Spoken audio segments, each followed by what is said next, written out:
Hey everybody, Adam Savage in my cave with a sad story. A sad story.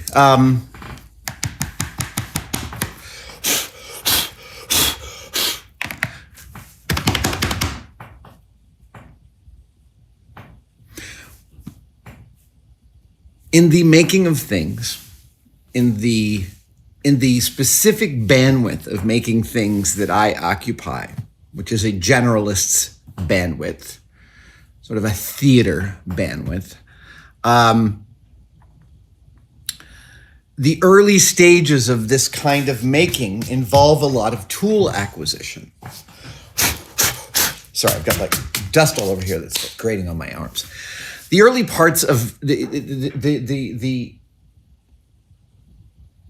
the beginning of a young maker's explorations, tool acquisition is super important. And you don't know what tools you need. I mean, you have a hammer and a screwdriver and a hacksaw and some other things, but there are all these tools that you've got to learn about. Forstner bits and speed squares and needle nose pliers and really specific little tools like alligator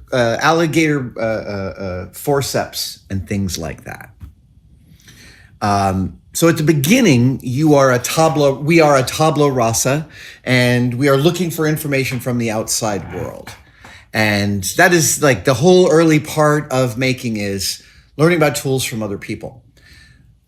Interestingly enough, so is the latter part of making. So at this advanced time in my career, where I've been doing this for decades,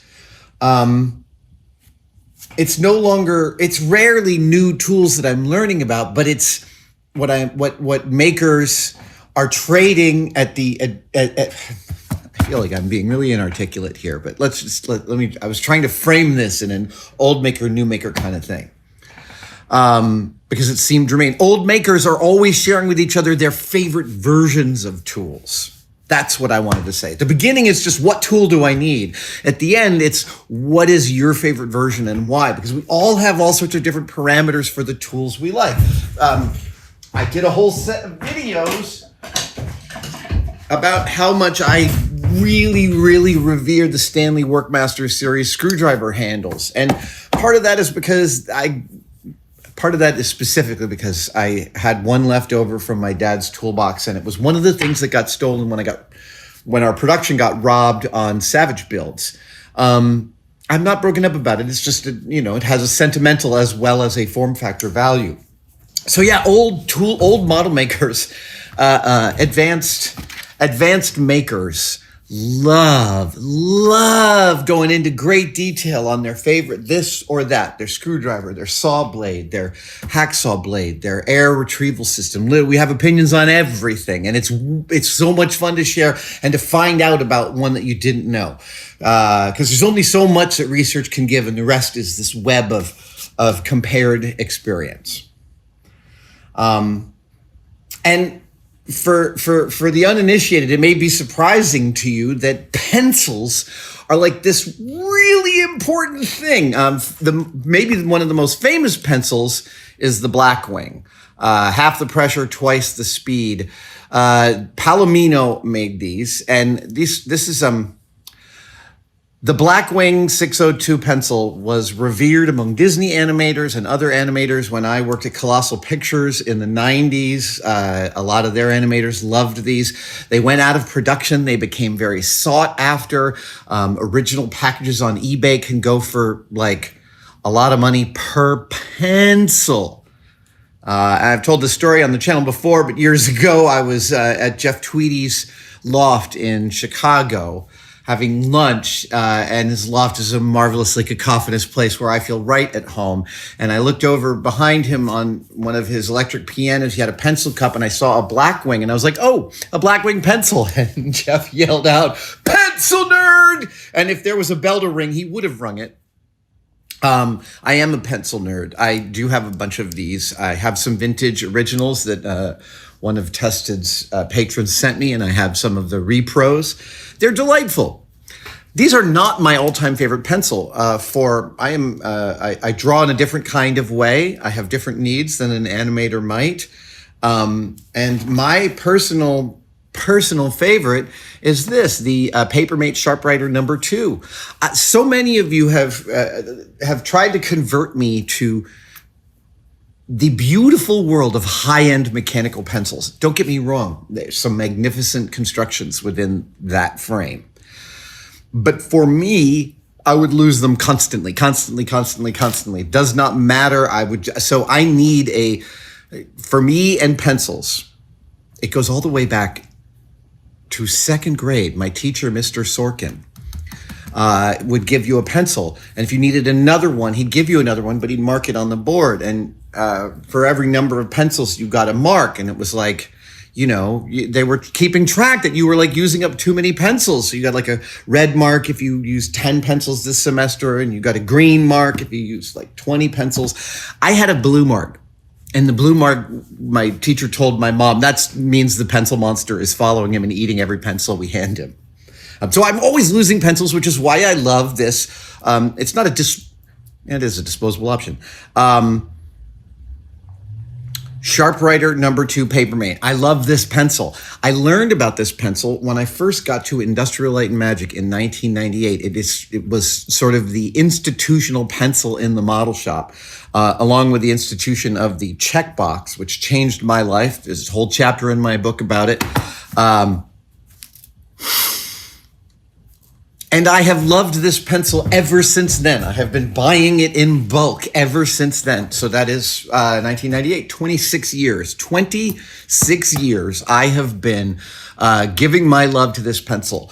I wanted some shot in a custom color because all the pen companies do some of their pen models in custom colors that you can order, but not this one. And I even went so far as back when Twitter OG existed, I managed to get a hold of like somebody in a place to know at PaperMate, where they were like, oh yeah, we can introduce you to our corporate team for custom stuff. And I was like, can you do the Sharpwriter number 2 in white with my logo on it? And they were like, absolutely not. And look, I totally understand that too. When a company is making when a company is making a product like this, they are running them through a tool that probably shoots 20 of these at a time, maybe 40, maybe 60, who knows? But it's shooting a whole bunch of them.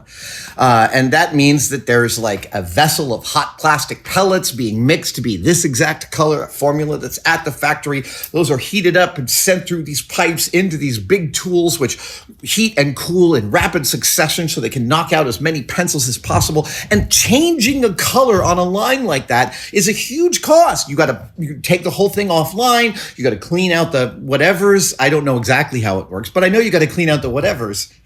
And then you got to put in a new color, and then you got to go through the whole thing again at the other end. This is why they allocate certain portions of their line so that they can accommodate. And it's plausible that this was such a hot item for them, such a regular seller. They had no impetus or reason to break the line and shoot it in a custom color. So I understand the manufacturing reasons why they didn't shoot me a custom color. That's fine. I kept on buying them. In fact, so badly did I want my logo on it that actually my old shop assistant, Freddie Schramm, I bought a hot foil stamper, and Freddie ordered me my logo in a metal, and we hot foil stamped a whole crap ton of these. I might have given you one. Who knows? There's hundreds of these in my shop. Alas,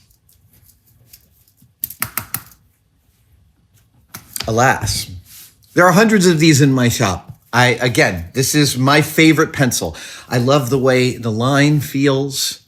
I love the way the line erases.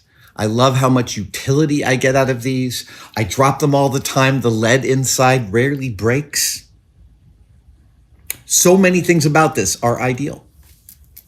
So what is this video about? This video is about, oh my God, 9 minutes in. I apologize for taking so long to get to the point. The point of this video is that recently Dave Fogler was over here at the shop, and he said, have you seen the new PaperMate Sharpwriter number 2s? And I said, I don't know what you mean. And he said, they're shooting them in a different color, and they changed the formulation on the eraser and the lead. And I ordered some from 3 different sources, hoping that he was wrong and that maybe he had gotten some counterfeit PaperMates from Amazon, but no. No, it would seem that they have changed. Okay, so first up, it would seem, oh, they've changed everything. Okay. We're going to get some B-roll of this, but first up, clearly, they changed the color. Old color, new color. The old color. Look at this old color. Look at how much they were working on that Ticonderoga color profile. All that red and that yellow. Look at that. That is a great color. That, I'm trying to make sounds that demonstrate my disdain for this color. It's a fine yellow, but it's not, okay, it's not the biggest problem with this pencil. Let's get a piece of paper.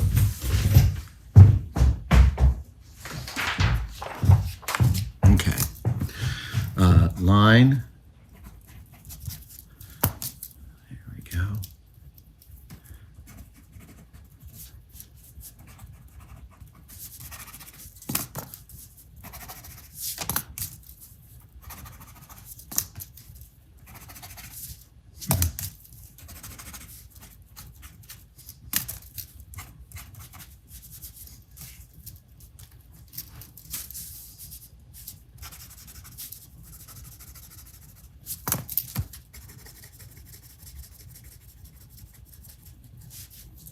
All right. The lead feels like it's actually going to be pretty similar. Let's see here. Lead feels the same.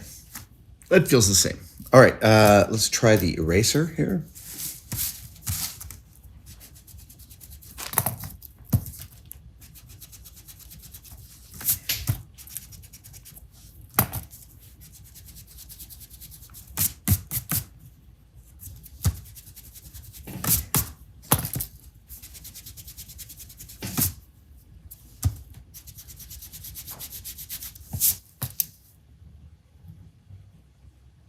Okay, the eraser seems to be wearing down a lot faster, number one. This isn't a scientific test by any measure, but I'm just, yeah. The eraser is going away a lot faster, and it does not erase as cleanly as the old one. Further, the writing has changed. They're not doing quite the same stamp. That doesn't really matter. Again, the lead being the same, it's fine. Okay, let me collect myself. I guess my biggest problem is that the new one is ugly. That's my biggest problem. It's hideous, and it makes me sad. It looks cheaper. It looks like its materials are less good. Its colors are more washed out. They have less of it. The old pencil has a point of view on being a pencil. The new one is like a simulacrum of a pencil. And that makes me sad. Again, I've been buying these for 20 years. I have never noticed a color variance in them ever. And they've just changed it. Now, that could mean all sorts of things. It could mean that the dye for this one got expensive, or they realized they could save a penny per X whatever by going with this color. But they've changed the color of the tip, the color of the body, and the eraser type. My guess is these are all strategies for and cheapening the product to increasing the profit. Which again, late stage capitalism, I understand commerce and all that. But it is sad when I consider a pencil an institution like this, and now I have one that's ugly. They'll work in my shop. They won't go to waste, but they're ugly now, and that makes me sad. It's not really a huge rant. It's not like they destroyed my childhood or something like that. It's a small one, but slowly, inch by inch, choice by choice, our stuff gets cheapened, and that makes me sad. You know what? Talk to me in the comments about products you are sad aren't as good as they used to be. Yeah, let's have that kind of rant together. Okay, cool. Thank you guys. Adam out. Before we let you go, before we wrap this video, let me just say, it's not a scientific test at all. It's a completely emotional one. I am heavily biased towards the more beautiful pencil, in my opinion. And so my assessment of both the eraser and the lead should be suspect, because my bias is towards the object I find more compelling. And I'm not going to go through the double blind. It's just not worth my time right now. But also, I just wanted to be honest with you about my bias. Don't trust my assessment of these pencils. Go ahead. If you like these, buy some new ones and work on them on your own. Like I said, these won't go to waste here. I'll just be sad, a little bit sadder when I use them. That's all. Thank you so much for watching that video. Your support allows us to make more of this great content. If you'd like to help us on a deeper level even, head over to tested-store.com because we've got stickers. Who doesn't love stickers? Our anime-inspired Tested logo in Japanese. Follow the process, not the plan. It's not a process. It's not a problem to solve. It's a process to manage. Other aphorisms that have come from my mouth. And we have just made a full set of our demerit badges in sticker form. So you can cover your toolbox with all of your screw-ups and celebrate it with other makers. Thank you guys so much. See you next time.